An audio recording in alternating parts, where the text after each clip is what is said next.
To jest podcast Nagminne Pytania, w którym rozmawiamy o tym, co w gminie piszczy. Oczywiście w gminie Psary.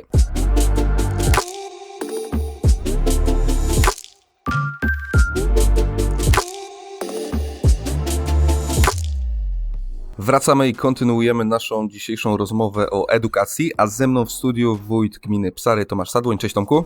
Witam serdecznie. Słyszałem, że jesteś dużym fanem szkoły fińskiej, tego rozwiązania, które prowadzone jest w Skandynawii. Tak jest, ale myślę, że warto, żebym na starcie powiedział, że jestem ogromnym fanem szkoły w gminie Psary. Jesteśmy bardzo dumni z naszych placówek oświatowych, zarówno 5 szkół publicznych, które posiadamy i uważam, że te szkoły są na bardzo wysokim poziomie, wszystkie trzymają ten wysoki poziom i myślę, że mają również bardzo zbliżone narzędzia do przekazywania wiedzy, przygotowywania młodych pokoleń do dorosłego życia. Ogromnie jesteśmy też dumni z tego, co się dzieje w naszych gminnych przedszkolach, a także od 2019 w naszym gminnym żłobku. Natomiast faktycznie ja jestem pod ogromnym wrażeniem tego, co zobaczyłem podczas moich 2 wizyt takich studyjnych, kiedy miałem okazję uczestniczyć w 2 unijnych projektach, których celem była wymiana doświadczeń w zakresie edukacji. I miałem okazję spędzić w Finlandii około, chyba wspólnie, może razem ze 2 tygodnie, była okazja odwiedzić wiele szkół, porozmawiać z nauczycielami, porozmawiać z osobami, które zaangażowane są w organizację systemu edukacji w Finlandii, a więc przedstawicielami miast, które te szkoły prowadzą. Nie była okazja porozmawiania z pracownikami kuratorium fińskiego, bo nie ma kuratorium w Finlandii. Nie istnieje taka instytucja, a jednak system edukacyjny jest praktycznie powszechnie uważany za jeden z najlepszych na świecie. Czyli razem sobie, nie trzeba mieć kuratora nad sobą, żeby dobrze edukować młodych ludzi. Tak, widać, że sobie radzą. Powiem tak, przy ogromnym moim szacunku dla pracy i oferty, którą nasze psarskie szkoły oferują, również przy ogromnym finansowym wsparciu i finansowaniu w całości tej oferty z budżetu gminy Psary, ja dostrzegam pewną systemową skazę na polskim systemie oświatowym. Rys przeszłości? Rys przeszłości...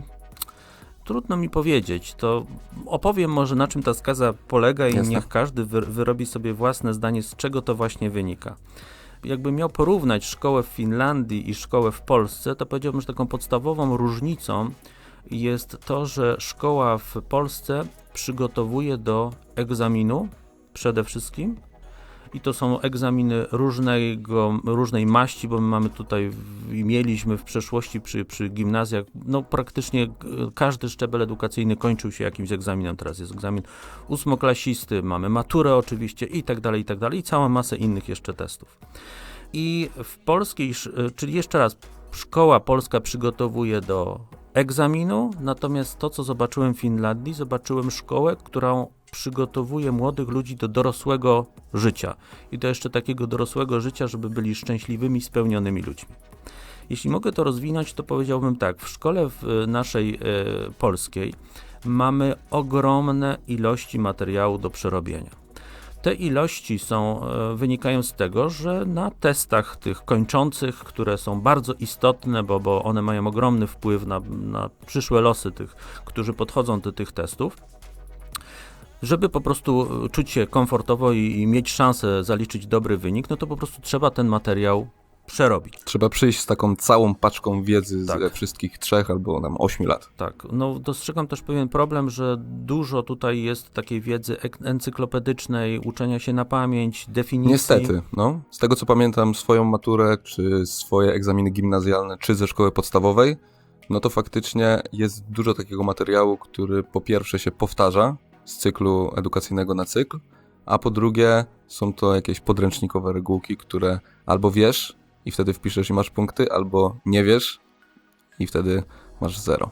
Ja wiem, że umysł trzeba trenować i każde ćwiczenie jest zasadne, natomiast w momencie, kiedy praktycznie każdy dzisiaj mieszkaniec naszego kraju posiada smartfona z dostępem do internetu i tam ta wiedza encyklopedyczna jest na wyciągnięcie ręki w kilka sekund dostępna, moim zdaniem nie ma sensu, żeby aż tak dużo jej poświęcać uwagi. Natomiast cała ta wada systemu polega na tym, że mamy egzamin, mamy bardzo dużo materiału, które jest potrzebne do tego, żeby podejść w ogóle do tego egzaminu, co jest ogromnym zobowiązaniem ze strony i nauczyciela, i szkoły, że oni muszą ten materiał przerobić. Nakłada ogromne obciążenie na ucznia, na rodzinę opiekunów, którzy mu w tym dziele pomagają. Niejednokrotnie konieczne jest korzystanie z dodatkowych korepetycji. No i ostatecznie, koniec końców, jest ten egzamin, który weryfikuje. No czy faktycznie weryfikuje? Ja jestem ojcem, mój starszy syn w tym roku podchodził do matury. Kończył technikum informatyczne, natomiast egzamin dojrzałości z języka polskiego pisał z pana Tadeusza. Nie wiem, czy ten pan Tadeusz jest niezbędny istotny dla niego w dorosłym życiu i faktycznie testuje jego dojrzałość w pełni i czy nie należałoby sprawdzić, czy może w innych obszarach bardziej potrzebnych w dorosłym życiu. Natomiast w tej fińskiej szkole to, co ja zobaczyłem podejście nakierowane na to, żeby tego młodego człowieka, czy na poziomie szkoły podstawowej, czy wyższej, wyposażyć w wiedzę, w umiejętności, które mu pozwolą się odnaleźć w dorosłym życiu. Czyli jakieś aspekty praktyczne. Tak, bardzo dużo praktyki. Oczywiście ta wiedza to nie jest tylko taka wiedza podręcznikowa, książkowa i na zasadzie definicja nożyczek, tylko bardziej nauczenie posługiwania się tymi nożyczkami, bo widzieliśmy całą masę zajęć praktycznych. Byliśmy pod ogromnym wrażeniem, kiedy dzieci bodajże w pierwszej czy w drugiej klasie szkoły podstawowej uczestniczyły w warsztatach stolarskich, posługiwały się wkrętarkami, no to wcześniej, śrubokrętami. Sami ci młodzi ludzie budowali jakieś zabawki z drewna czy karmniki. No i odnieśmy to do polskiej szkoły. Jak pani zada zadanie, żeby zrobić karmnik, no to często kończy się, że wraca najlepszy karmnik na świecie, jaki może być zbudowany przez tatę. Oczywiście, że tak. A tutaj z kolei fundamentalna różnica polega na tym, że takie podejście podmiotowe do tego młodego człowieka, któremu pokazuje, wiesz co, jesteś tutaj w tej szkole po to, żeby się przygotować do dorosłego życia. Ja miałem wrażenie, że skutkuje tym, że ci młodzi ludzie już nawet w szkole podstawowej biorą odpowiedzialność za swoją naukę. Nie muszą być gonieni do nauki przez nauczyciela, nie muszą być tak często testowani i poddawani ocenie, tylko oni wiedzą, że ten karmnik to oni muszą zbudować sami. Muszą uszyć jakiś obrusik, bo tam też na przykład uczestniczyliśmy w zajęciach, na których uczniowie zdobywali umiejętności szycia, były pracownie, w których było 15 maszyn do szycia, różne wykroje, które były stosowane, żeby po prostu zdobyć również tą umiejętność. Oczywiście kluczem są przedmioty i to przedmioty ścisłe, jak informatyka, jak matematyka i tak dalej, nauki biologiczne, ale mieliśmy również okazję uczestniczyć w zajęciach, które się nazywają Home Economics, czyli można by to tak przetłumaczyć, ekonomia domowa. Pewnie, jak zaplanować budżet domowy. Tak, jak zaplanować budżet domowy, listę zakupów, żeby pójść do supermarketu i za określoną kwotę pieniędzy, która wynika oczywiście z twoich możliwości budżetu domowego, kupić te produkty, po których będziesz się dobrze czuł, będziesz się rozwijał, będziesz miał dobrą koncentrację, twoje zdrowie będzie odpowiednie. Jak zaplanować podróż, zakupić bilety przez internet, włącznie z tym, że widzieliśmy studenta, który smażył burgery na patelni, inny prał, prasował.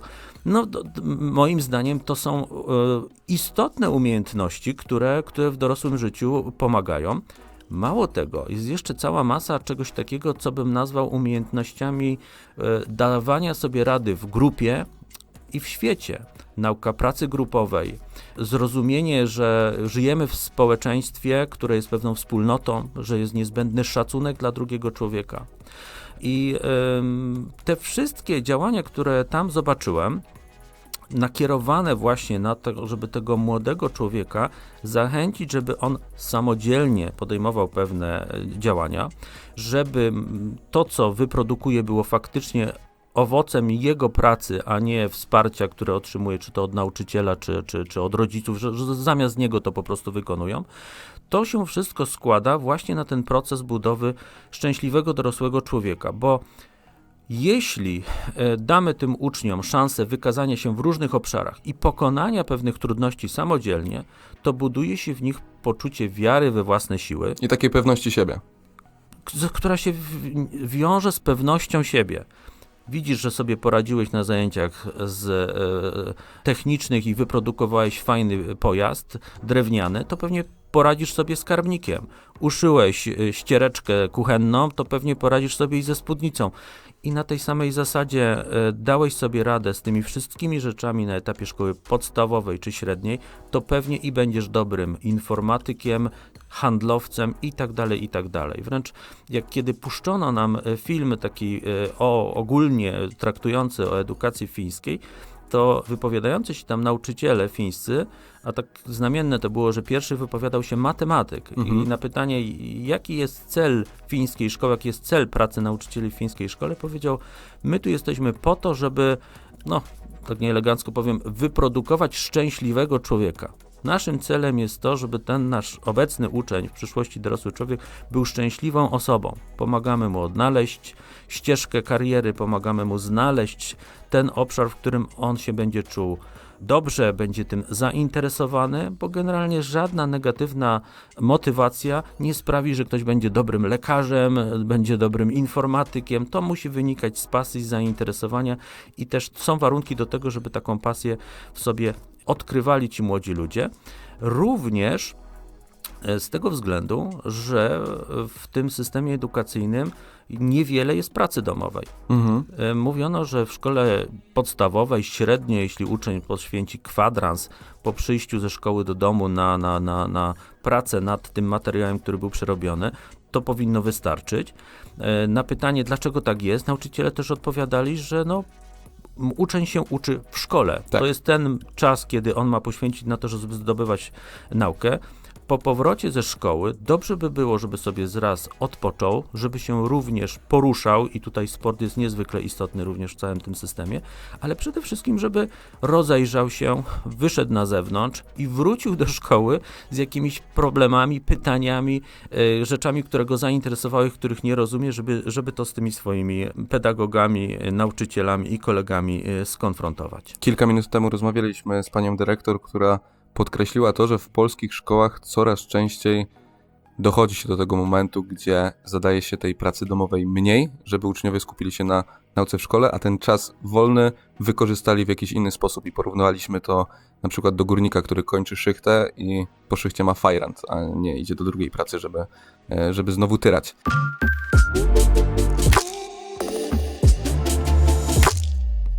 Powiedz mi, czy w takim wypadku uważasz, że polska szkoła nie przygotowuje młodego człowieka do wyzwań dzisiejszego świata, czy przygotowuje, ale w trochę mniejszym zakresie?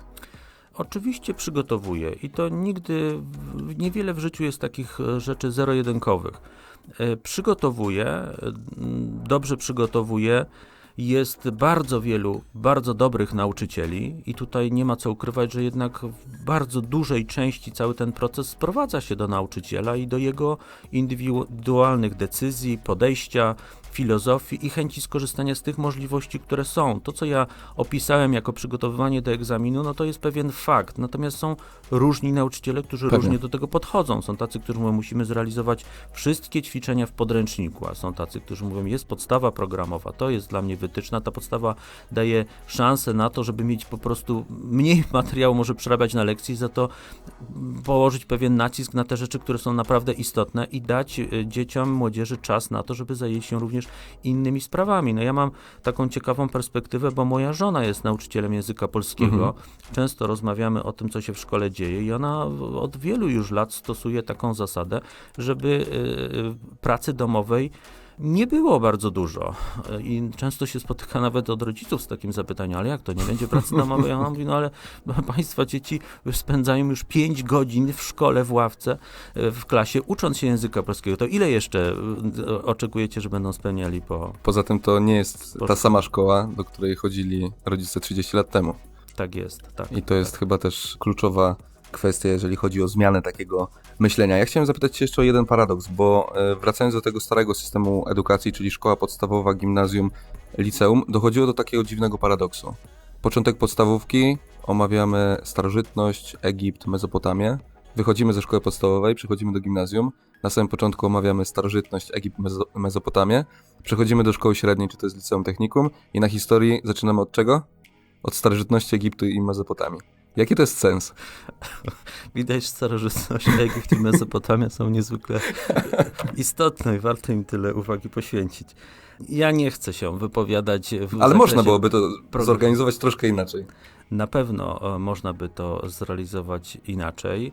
Myślę, że w Polsce, w sferze publicznej ciągle brakuje takiego podejścia analitycznego i pewnej kompleksowej oceny pewnych procesów po jakimś czasie.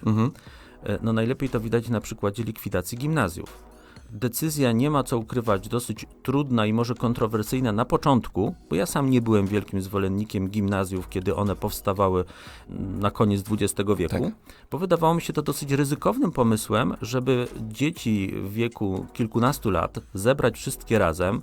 To jest bardzo trudny okres dojrzewania. Myślałem, że wówczas ten potencjał problemów może wygenerować jeszcze większe problemy, ale zostałem przekonany, że to był dobry pomysł i uważam, że te gimnazja, tam gdzie one były dobrze zarządzane przez dyrektorów, nauczyciele wykonywali swoją pracę należycie, się obroniły i takim gimnazjum było to nasze psarskie gimnazjum, które po tych prawie 20 latach swojej pracy miało wspaniałe osiągnięcia i było dla nas w Psarach taką namiastką szkoły średniej.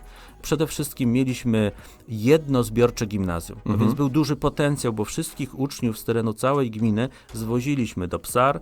Oni w tym jednym miejscu uczyli się, a więc to była szkoła, do której nie było roku szkolnego, gdzie nie chodziłoby mniej chyba niż 250 osób. To sporo. Więc z takiej grupy już jest szansa wybrać fajnych sportowców, którzy będą rywalizować z innymi gimnazjami poza naszymi granicami. Olimpijczyków naukowych. Olimpijczyków, kółka, matematyczne, teatralne i takie, siakie, owakie, klasy już bardziej profilowane.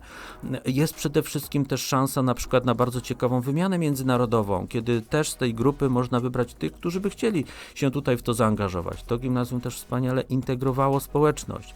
Tu nigdy nie było tak, że była klasa z sołectwa Psary i klasa z sołectwa Sarnów, tylko były te dzieci pięknie wymieszane i nagle te animozje lokalne zanikały. I co się stało? Przy zmianie władzy nie było żadnej analizy, czy ten system się sprawdził, czy te gimnazja się bronią, tylko ponieważ społecznie, myślę, że to wynikało z jakichś tam badań o opinii publicznej, nie miały dobrej prasy te gimnazja i pamiętamy pewnie te wideo, gdzie tam uczeń nałożył kosz na śmieci nauczycielowi, no ale to się zdarzało w jakimś tam promilu tych gimnazjum, gdzie były szczególnie duże problemy, bo to wynikało, nie wiem, czy to z kadry pedagogicznej, czy młodzieży, która była, czy może akurat jakiegoś splotu nieszczęśliwych wypadków, ale przełożono te pojedyncze przypadki na wszystkich. Zbudowano z tego jakąś tezę. Tak. I nie było takiej analizy. I myślę, że tak samo jest tutaj w przypadku naszego całego systemu nauczania, że tutaj brak takiej rzetelnej, spokojnej analizy, oceny, żebyśmy my wiedzieli, że my nie rewolucjonizujemy tego systemu, tylko poprzez ewolucję sprawiamy, że on jest coraz lepszy. I tak nam też ci partnerzy z Finlandii to przedstawiali, że jeszcze w latach 60. ten system fiński edukacyjny był przeciętny. Pewnie nie był słaby, bo to jest Skandynawia i oni zawsze są... Tam wszystko jest na wysokim poziomie. Dobrze zorganizowani, ale był średni. Podjęli decyzję, żeby go zreformować, bazując na naukowym podejściu do świata. Ten system jest zmieniany, ale na bazie doświadczeń, faktów, efektów osiąganych i idzie to wszystko konsekwentnie do przodu. Natomiast tutaj w przypadku gimnazjów decyzją, taką pod publiczkę powiedziałbym, skasowano pewien szczebel, co doprowadziło do ogromnego zamieszania logistycznego, bo nagle się okazało, że nie ma szkoły, tak jak w przypadku Psar, no to gdzie... Co z tym budynkiem zrobić? Bo nagle było gimnazjum, i nie ma. Ma nie być. Zrobiliśmy z tego szkołę podstawową. Ta szkoła została budowana latami, bo przecież jak nie było pierwszej i tak dalej, były tylko starsze dzieci, które miały iść do tych wyższych klas gimnazjalnych. Więc namieszało to sporo w całym tym systemie. Jeśli chodzi o samą program nauczania, bo przerabiałem to, bo mój syn wówczas był w szkole podstawowej i miał iść do gimnazjum, a nie poszedł, bo już go nie było. No więc skończyło się na tym, że materiał z 3 lat gimnazjum został skondensowany do klasy 7 i 8. Tak. Czyli jeszcze do wiwatu ta młodzież dostała.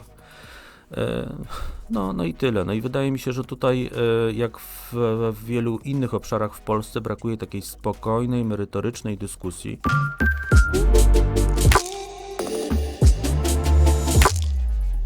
Nawiązując do merytoryki, jakie nowoczesne metody nauczania praktykujecie w Psarach? Ja uważam, że świat się zmienia i szkoła też się powinna zmieniać i nadążać za tym zmieniającym się otoczeniem. Przede wszystkim ja tak zacząłem od tego, że tego materiału do przyswojenia jest dużo i trudno się dziwić. No, mamy dzisiaj o wiele więcej informacji do przyswojenia, o wiele więcej umiejętności do zdobycia, żeby móc sobie w tym dorosłym życiu dawać radę, niż to było konieczne jeszcze w przeszłości. Bodźce atakują nas z każdej strony. Tak jest. Szapy, powiadomienia, informacje, Facebook, wszystkie media społecznościowe, tak, jest to prawda. Być młodym człowiekiem dzisiaj i ogarniać wszystkie informacje, które docierają do nas z całego świata, jest to wyzwanie. W związku z tym jest niezbędne również, żeby używać nieco innych narzędzi do przyswajania tej zwiększonej ilości informacji, niż to było w przeszłości. Dlatego ja jestem wielkim zwolennikiem technologii informatycznych w nauczaniu. My generalnie nawet praktycznie chyba, może nie w każdej, ale w większości sal, nawet w przedszkolach, mamy już tablice interaktywne podpięte do internetu, na których można wyświetlać różne treści, czy to filmy, czy edukacyjne, czy gry, czy zabawy. To jest również interakcja, bo się na tej tablicy pisze, ona reaguje i tak dalej. Nie mówiąc już o szkołach podstawowych. Mamy również oczywiście modernizowane stale pracownie komputerowe. Był swego czasu taki moment, gdzie wymieniliśmy wszystkie komputery w całej gminie, we wszystkich pracowniach. Mamy całą masę komputerów przenośnych, które się przydały szczególnie przy nauce zdalnej, którą żeśmy zastosowali. No mamy wreszcie takie pewne jaskółki, które uważam, że będą w przyszłości niezwykle popularne w edukacji. To jest chociażby zestaw gogli do wirtualnej rzeczywistości w szkole w Strzyżowicach, które żeśmy zakupili w ramach tworzenia tam zielonej pracowni i tutaj już w całości się można, że tak powiem, zanurzyć w tą cyfrową rzeczywistość. Czyli technologia na szeroko, muszę powiedzieć. Tak, na szeroko, ale myślę, że w rozsądnych dawkach. No i w takim też wersji nieinstytucjonalnej, powiedziałbym, mamy tą technologię zastosowaną w Centrum Edukacji Ekologicznej w Górze Siewierskiej.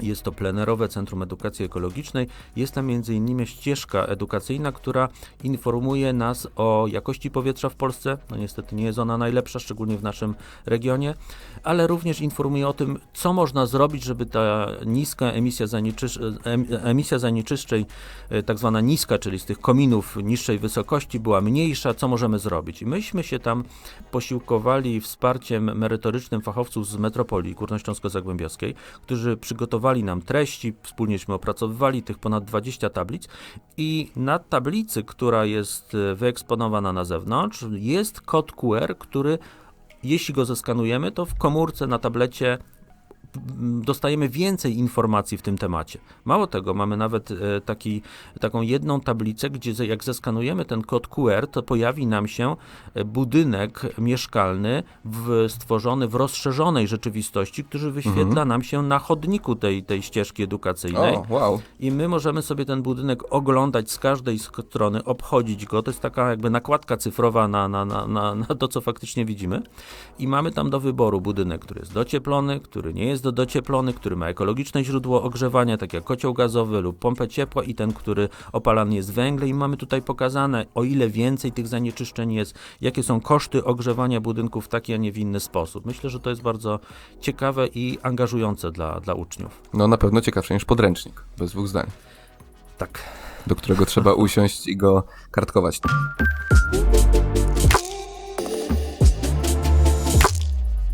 Powiedz mi, czy można wprowadzić ten fiński system w Polsce, a jeżeli można albo nie można, czy coś stoi na przeszkodzie, nie wiem, jakaś infrastruktura, może kasa po prostu? Czy można wprowadzić ten system? Teoretycznie można. Czy jest to łatwy proces? Nie i pewnie też nie krótkotrwały.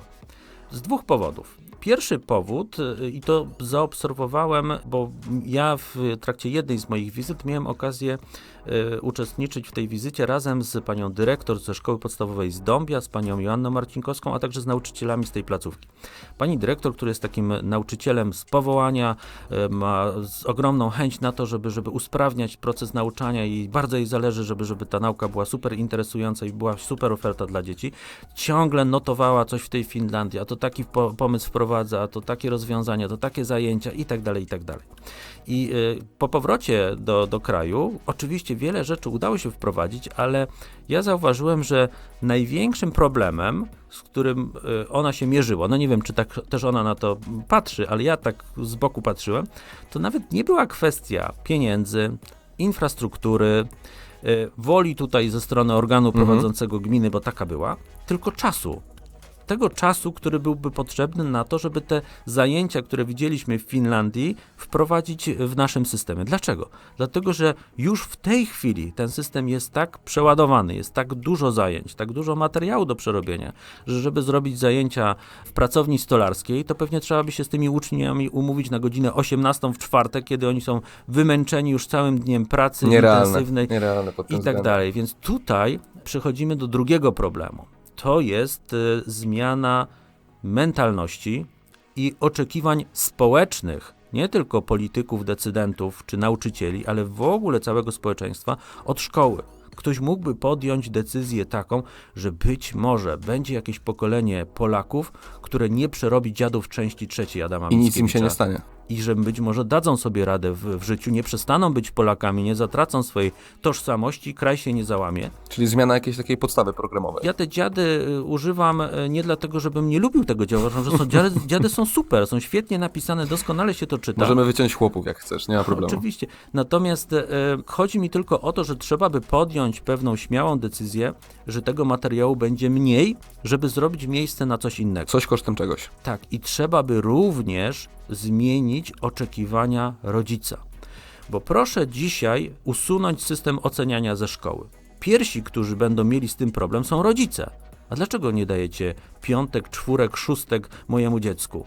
Dlaczego jest tylko ocena opisowa? Czemu nie porównujemy? A dlaczego mielibyśmy tak bardzo mocno porównywać jak do tej pory? Czy to jest konieczne? I to jest pewna zmiana mentalna, która musi nastąpić. Kolejną zmianą jest fundamentalny deficyt zaufania, z którym mamy do czynienia w Polsce. Kiedy rozmawialiśmy z nauczycielem w Finlandii, to często nasi nauczyciele, dam taki ciekawy przykład. Pierwszego dnia jesteśmy w tej Finlandii, przychodzimy do szkoły, jest budynek z lat 60. i nagle ni stąd, ni zowąd na elewacji tego budynku na wysokości 2,5 metra jest daszek. Daszek długości około 3 metrów. No i patrzę na ten daszek, patrzę pod spód, nie ma żadnego wejścia do szkoły, nie ma żadnego stojaka na rowery. Do czegoż ten daszek służy? Więc pytam się nauczyciela fińskiego, który akurat był w okolicy, i on mówi tak, wie pan co, u nas w Finlandii jest taka zasada, są takie dwie zasady, że każdego dnia dzieci muszą wyjść na pół godziny na dwór. To jest pierwsza zasada, a druga zasada jest taka, że nie ma złej pogody, jest tylko nieodpowiedni ubiór. W związku z tym, jeśli dzieci wychodzą na dwór, a leje jak z cebra, no to fajnie, że jest ten daszek, bo sobie tam staną i tak bardzo mocno nie zmokną. No i teraz odnosimy się do tej pozycji nauczyciela w polskim systemie edukacyjnym. No proszę to zrobić w polskiej szkole. Czy nie będzie za chwileczkę problemu? Bartek, Agatka przeziębili się, nauczycielka nieodpowiedzialna i tak dalej, i tak dalej. I afera. Afera. Kolejna rzecz, to nauczyciele fińscy mówią tak, bo nauczyciele polscy się pytali, mówią, ale jak wy sobie z rodzicami rodzicie? A Finowie mówią, wiecie co, no my jesteśmy fachowcami od nauczania, rodzic ma dziecko ubrać, napoić, nakarmić, oczywiście też to dzieci same się poją, karmią i ubierają, bo tam jest bardzo dużo samodzielności, dostarczyć do szkoły, ale to już jest nasza działka, że my wiemy, jak to trzeba zrobić. I mało tego, ten nauczyciel tam się cieszy dużą estymą, ogromnym szacunkiem, jest traktowany wręcz jako prestiżowy zawód, dobrze opłacany. Autorytet, o którym pan minister Czarnek ostatnio mówił, że trzeba odbudować autorytet nauczyciela. Na to się składa bardzo wiele rzeczy. I myślę, że tutaj gdyby rodzice, całe społeczeństwo miało więcej zaufania do nauczyciela, do dyrektora szkoły, bo tu można książkę napisać o tym, jaka jest pozycja dzisiaj dyrektora w szkoły w Polsce i dlaczego tak mało osób chce być dyrektorami szkół. To przecież to jest powszechny problem, że w konkursach startują albo ci, którzy już są dyrektorami, albo nikt nie startuje i się szuka chętnego. Ale pytanie jest takie, czy gdybyśmy uwierzyli w człowieka, że ten nauczyciel przychodzi do szkoły po to, żeby zrobić dobrze, żeby dziecko nauczyć, że ten dyrektor to on jest od tego szefem, albo on chce być szefem, żeby ten proces nauczania był na dobrym poziomie, a nie chce coś ukraść, zmalwersować, obijać się po kątach i robić źle. I ten system kontroli w Polsce bardzo rozbudowany pewnie jest potrzebny w jakimś tam zakresie, ale moim zdaniem, gdybyśmy bardziej uwierzyli w człowieka i mieli większy poziom zaufania i dali też tym nauczycielom więcej samodzielności, bo naprawdę to ten nauczyciel w klasie, widząc to dziecko, on będzie lepiej wiedział, co trzeba zrobić tutaj, w jaki sposób pomóc temu człowiekowi, żeby on w przyszłości był tym szczęśliwym człowiekiem, o którym ci Finowie wspomnieli. Z tego, co mówisz, wydaje mi się, że jednak sporo wody musi jeszcze upłynąć w Brynicy, bo mówimy o zmianach systemowych, mówimy o takich zmianach całościowych, więc Tak, więc ale to jest proces. aspirujmy, ale jednak zdawajmy sobie sprawę z tego, że jest to proces. To jest proces i ja uważam, że jeśli tylko przypomnijmy sobie, jak Polska wyglądała 20 lat temu, jak wyglądała 30 lat temu, jak gigantyczny postęp doskonaliśmy infrastrukturalny w organizacji państwa, pomimo tych wszystkich niedostatków, które są, to widać, że ja powiem szczerze, nawet ostatnio podsumowaliśmy się. Ja pracuję w Psarach już 3. kadencję. Prawdopodobnie, kiedy będzie się ta kadencja obecna kończyła, to wydamy w Psarach na wydatki majątkowe, inwestycyjne prawie 190 milionów złotych. Tylko w ostatniej kadencji wydajemy około 100 milionów złotych na rozwój. Nigdy bym w to nie uwierzył, jakby mi ktoś powiedział o tym 12 lat temu, że będziemy mieli takie poziomy tutaj rozwoju, Inny możliwości i tak dalej. Więc myślę, że tutaj warto byłoby podejść do tego jako pewien proces i zacząć dyskutować o problemie, a nie szukać konfliktów, napuszczania jednych ludzi na drugich, napuszczania rodziców na nauczycieli i tak dalej, tylko zmierzyć się z pewnym problemem, który jest i szukać pewnych rozwiązań, bo jeśli ktoś mówi tak, teraz będą psychologowie w szkole, to może warto byłoby się zastanowić tak, no dobrze, niech oni będą, skoro są problemy, które uczniowie mają i to jest uzasadnione, jak najbardziej. Ale może zastanówmy się, co w tej szkole jest takiego, że potrzebny jest psycholog. A może gdybyśmy się zastanowili, że dla mnie to jest nie do pojęcia. Dlaczego zdobywanie wiedzy, umiejętności, rozwój może być źródłem stresu? Dlaczego ta nauka w Polsce często jest związana z tym, że dziecko nie chce chodzić do szkoły, że czuje zniechęcenie, czuje pewien bezsens tego, co robi, że to, że on się tam rozwija i poznaje świat, jest mu przedstawione, no, tak jest mu to podane, że jego to zniechęca. Pomyślmy, żeby ta szkoła była takim miejscem, że to dziecko chce tam na skrzydłach polecieć, że on będzie czuł, że on tam jest w dobrym miejscu i że tam faktycznie się przygotowuje do tego dorosłego życia, bo ja wierzę w człowieka, ja nie wierzę, że ludzie z zasady chcą się obijać, leniuchować i być niesamodzielni. Ja uważam, że jest w drugą stronę, tylko trzeba im stworzyć odpowiednie warunki, ale przede wszystkim uwierzyć w to, że można.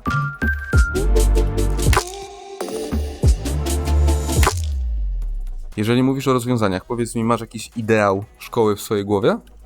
Oczywiście.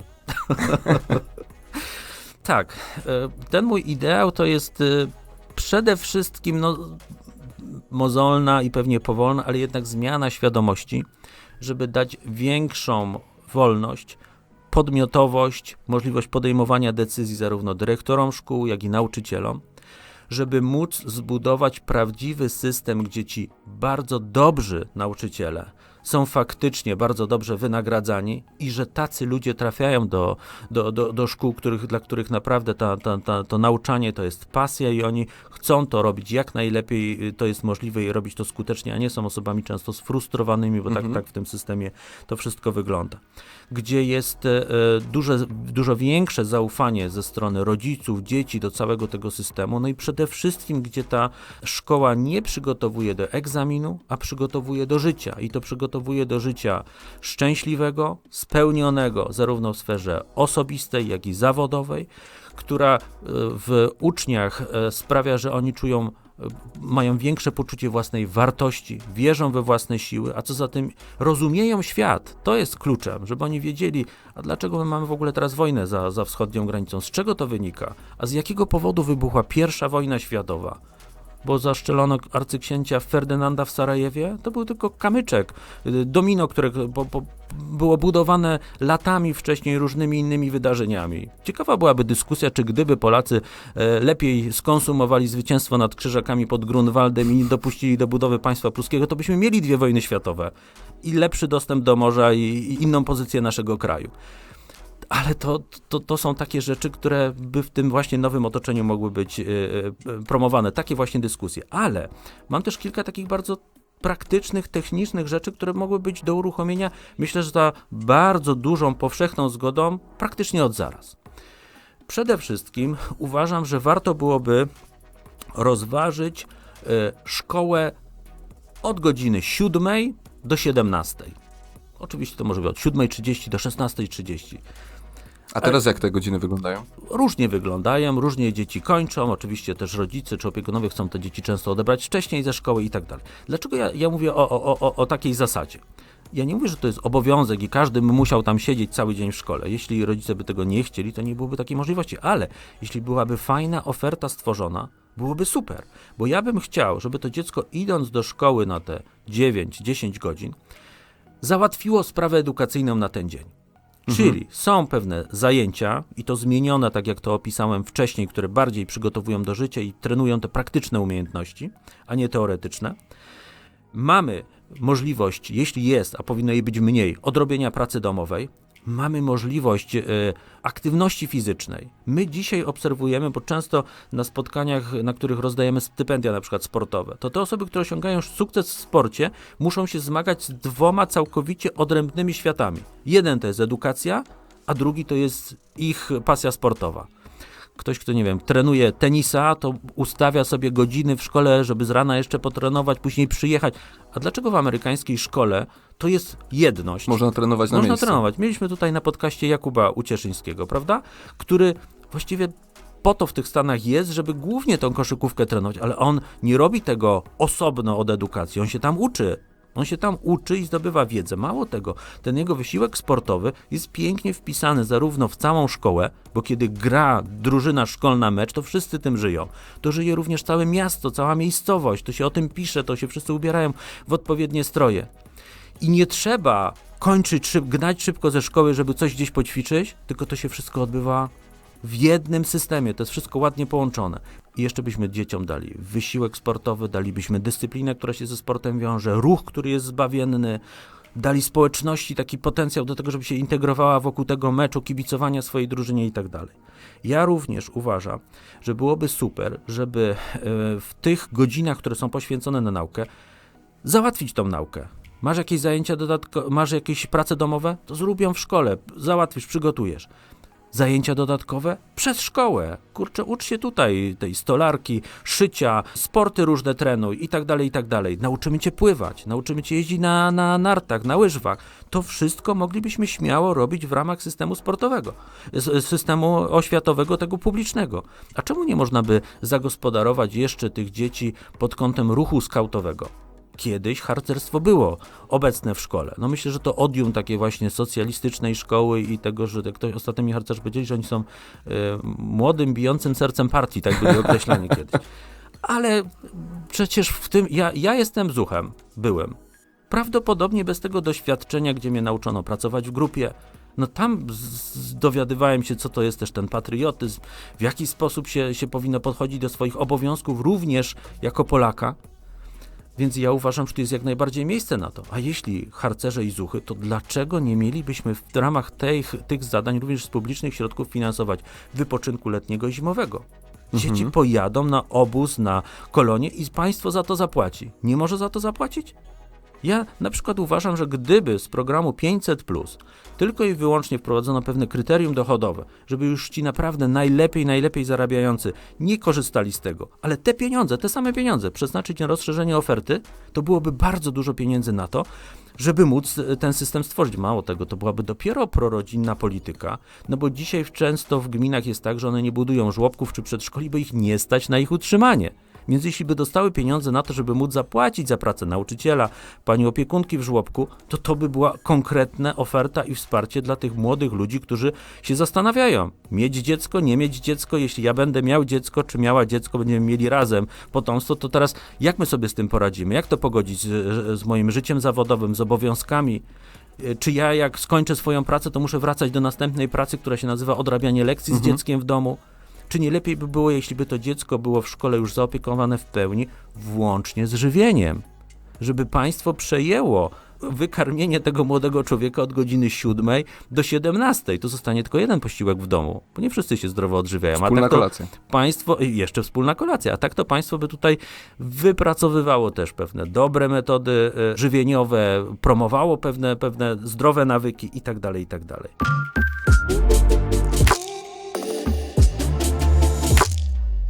Tomku, ostatnie pytanie. Powiedz mi, uczeń z telefonem w szkole. Okej czy nie okej? Jakie jest twoje zdanie?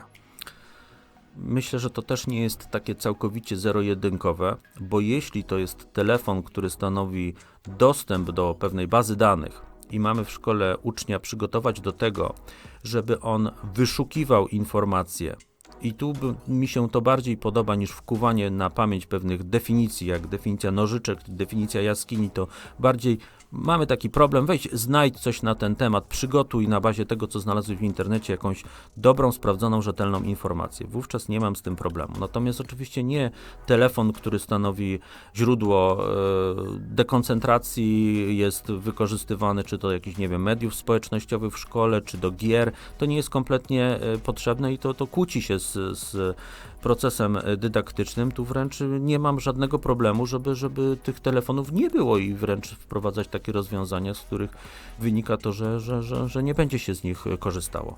Super. Dzięki wielkie za dzisiaj.